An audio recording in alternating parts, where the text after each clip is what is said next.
Hello viewers, today I was telling about how to put a link in a Instagram story. For that we need a link. I was going to take a link on YouTube channel. Go to YouTube channel.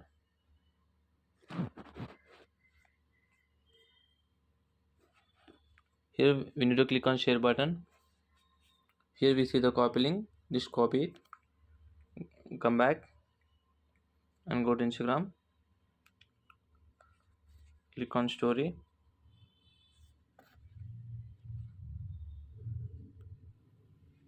I was taking a dark image.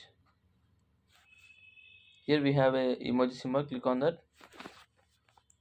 Scroll down. Here we'll see the link symbol. Click on that. Just paste it.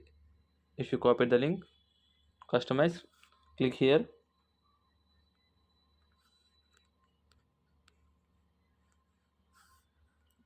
Like that, you can share your link to Instagram story. Thank you.